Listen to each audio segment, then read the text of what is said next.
Hi everyone, today I want to talk to you about something super important, and that's the concept of double machine learning. All right, so this is, I would say, nowadays is the hottest subject in the causal inference domain, and it's been asked in almost every single job interview that requires expertise in causal inference. So get ready to answer this question if you apply to companies like Amazon, Walmart, Costco, Shopify, Instacart, DoorDash.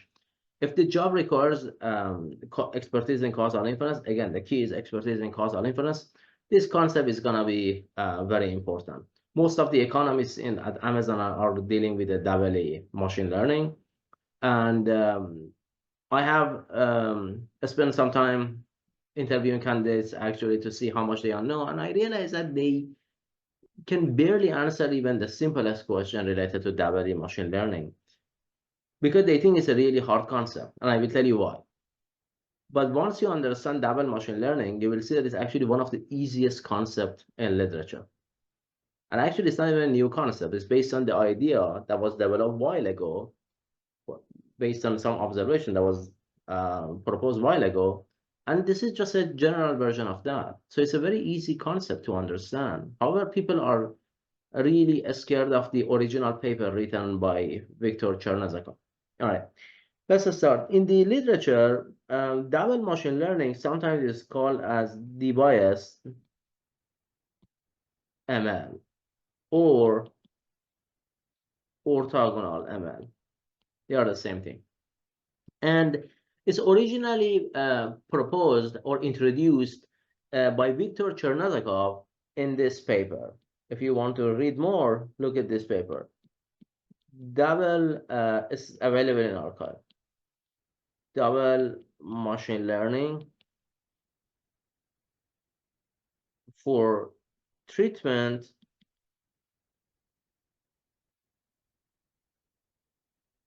and causal parameters. So why is it scary? It's because this paper is kind of hard to read and understand. It's hard to read and understand.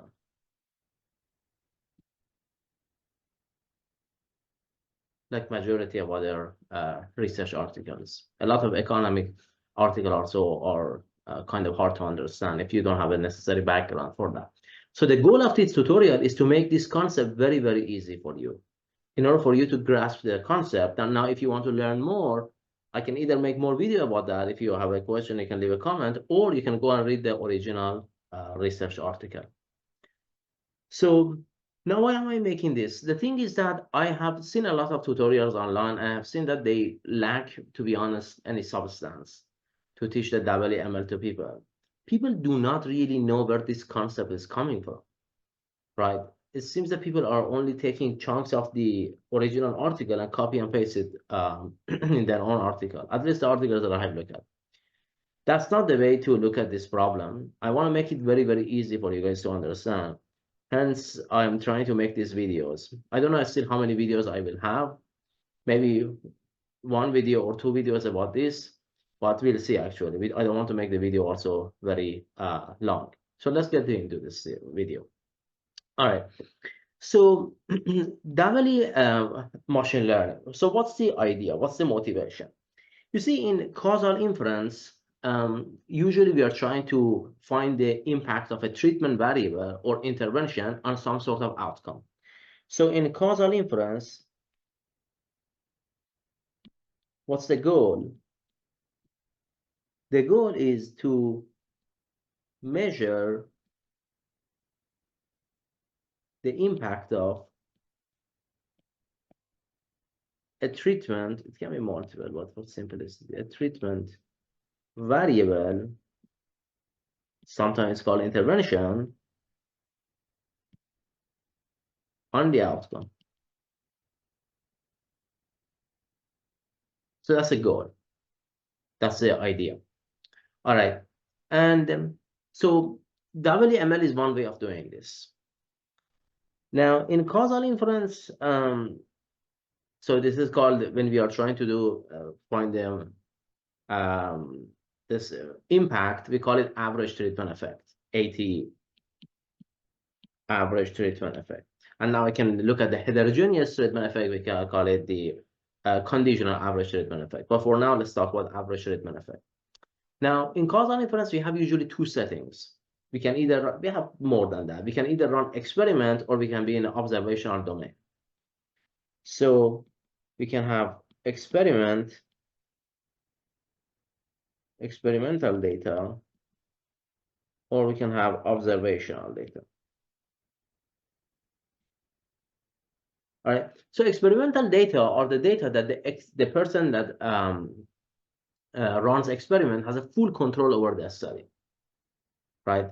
You can actually control the condition on which experiment is running.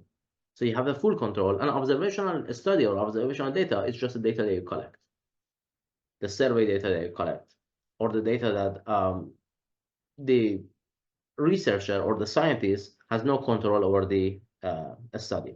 And now we have a quasi-experimental design as well. That is you have some control over that, some control over the experiment. So it's not a pure experimental design, but it's not really as bad as observational data. Now, what's the single factor that distinguish experimental data from observational data, or experimental design from observational study, is the concept of confounding variable. What distinguishes them from them? So confounding variable.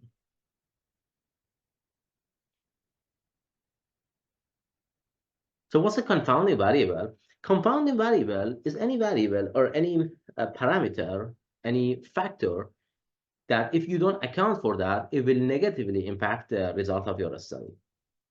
So it's any factor that if it is not taken into consideration,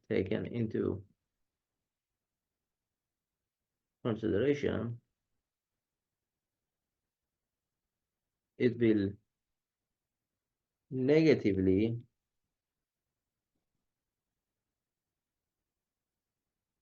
impact your study. All right. For example, you want to see what's the impact of a certain medication on blood pressure. All right. You give this medication to a certain patient and you're monitoring that, you collect data. All right. So you give this medication to a certain patient, you see that, okay, the blood pressure is going down.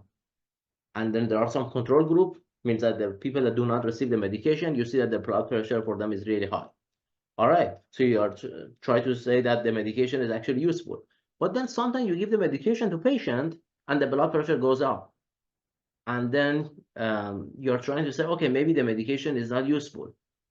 Before judging about going to final conclusion, I would ask you, have you considered factor like genetic? Have you considered factor like gender, age? These are called confounding variables. Maybe this medication is useful or beneficial for the people of certain age. Maybe this medication is useful, depends on a genetic. These are called confounding variables. Experimental study, if it's done correctly, like A/B testing, or like the RCT, randomized controlled trial, which is a golden standard in medical study, are confounders free in a sense, if it's done correctly because of the randomization, power of randomization. Observational study, full of confounders. That's why you need to understand causal inference very, very well. And that's why causal inference and prediction study are actually very different from each other. So causation and correlation are different because of the concept of confounding variables. Okay, great. So now, this is not a really tutorial on causal inference. If you really want that, if you leave a comment, I will actually make more videos about that. This is a tutorial on more advanced concept called WML, but I thought these concepts are important, just to recap. Okay, great. Now, the WML, the power is coming in the observational study. So now we are considering the case of observational study for WML. Now that we understand what we are dealing with. All right, let's take an example. Let's motivate this concept with an example here. Let's motivate it with an example. We are trying to find the average causal effect of a treatment on the blood pressure. Treatment T on the blood pressure, on the outcome O. So we are trying to find the average causal effect of, I would say, impact, in the sense all impact of treatment T on outcome. Here in this case, gonna be blood pressure O. All right, that's what we are trying to do. We have some medication, we are trying to find this average causal effect. All right, so the question that we are going to ask ourselves is that what is going to go wrong? What are the set of confounders? Pure observational say, remember, we are dealing with observation. If it's an experiment, it's actually pretty easy to find the average causal effect. All right, so I'm gonna create this table, and all right, so here is the outcome O, and here is the treatment, the medication T, and here it's gonna be like a genetic. These are the set of confounder. C1, confounder 1. This is the age, confounder 2, and all other confounders. All right. So we want to find the treatment effect, in a sense. What do we do from our study in the basic causal inference courses or the basic correlational study like machine learning study? What do? We're going to go ahead and say that, okay, we want to find the treatment effect. We just feed a machine learning, a simple regression model. Let's see what's going to happen. We say O is equal to alpha T, alpha 1T, alpha 2 C1, alpha 3 C2. All right, you can have answers as well, alpha 9. So, and then we are trying to find the alpha 1, what we are interested in.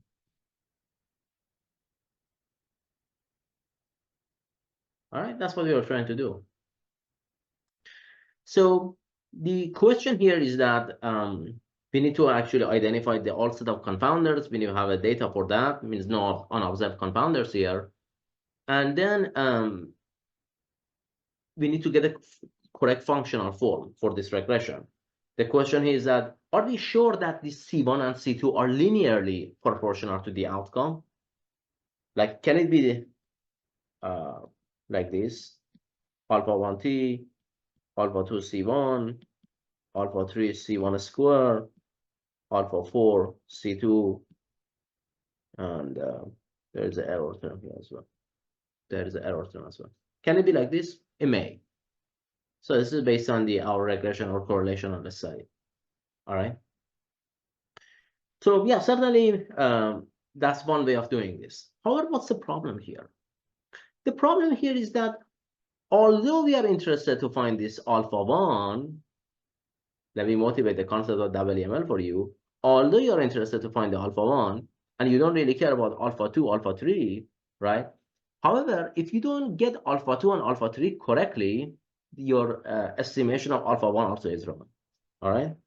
So although we want to get alpha 1, however, it is vital to get the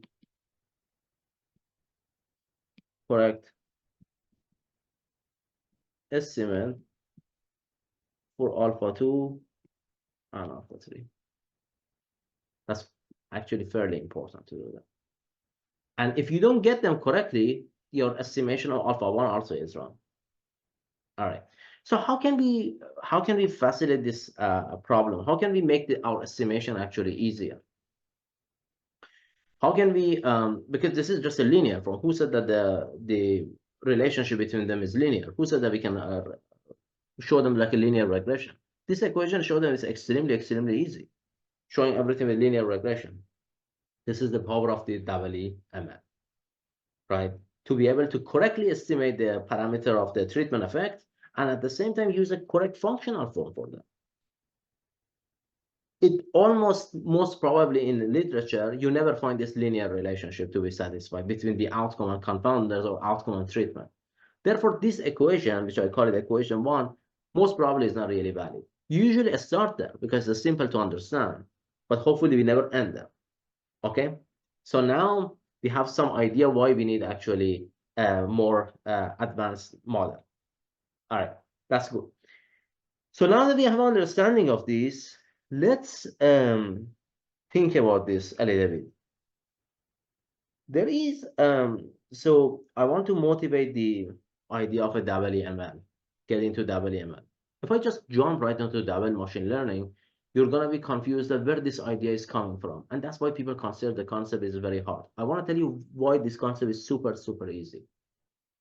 And the idea is based on the what we call FWL theorem.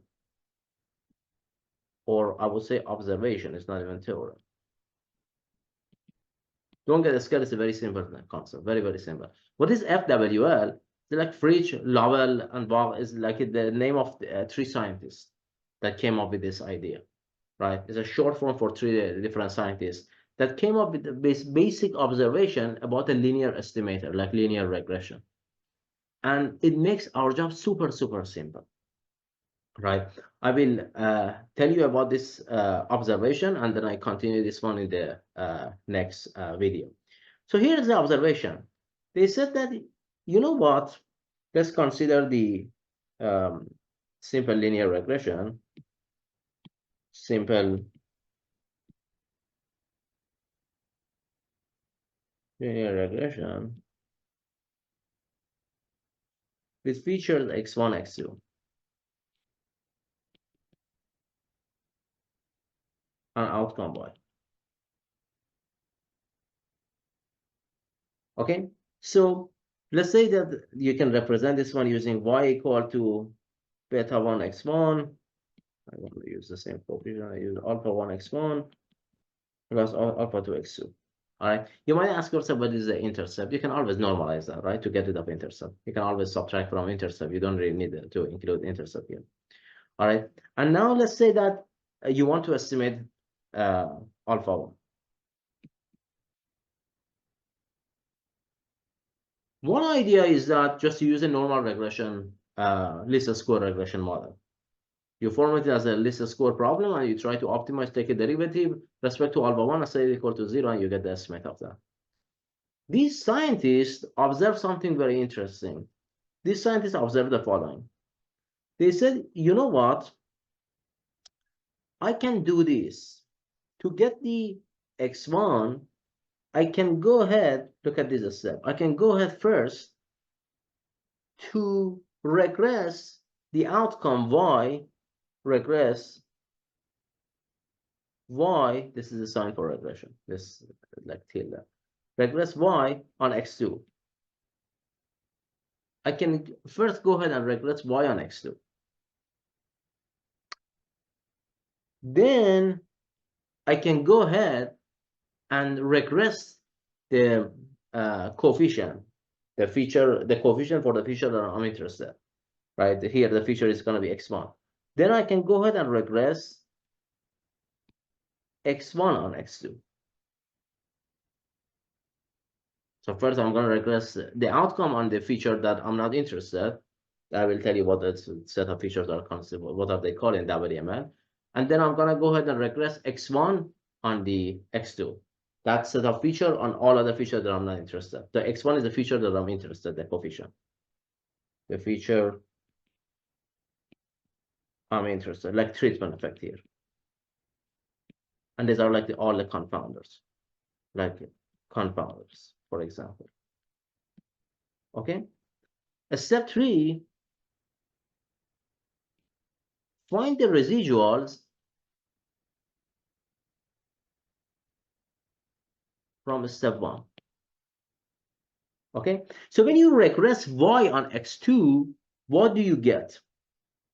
You get y hat let me show you like this. Y hat is equal to what? You get Y hat is equal to, let's say, beta 1 x2. And when you regress x1 on x2, you get some residuals for, not some residuals, sorry. Let me just write it down the step. Find the residual from step 2. Right, so this is find the residual from step 2. So here is going to be the residual, we show it by y. We call it y minus y hat. And here we call it or x1 is going to be x1 minus x1 hat. Okay, so that's the estimate of it. So then these people said that to get the desired coefficient, I can regress Ry on Rx1. What these people say that if you want to find the coefficient alpha 1, I can just go ahead and regress the outcome y on this first, on this set of features, then find the residual, then go ahead and regress the x1 on this feature, and then find the residual, and then regress these two residuals on each other. Then it gives us alpha 1. Then you might ask yourself, why do I need to do that? I will tell you in the next video about that. All right. So I will go over some dummy proof, and then I will introduce some more concepts, and then we formally talk about the double machine learning. But this is super, super important concept to first understand. All right. I will end it here because the video is going to get very long, and I will see you all in the next video. Thank you so much, and see you all in the next video. Thanks.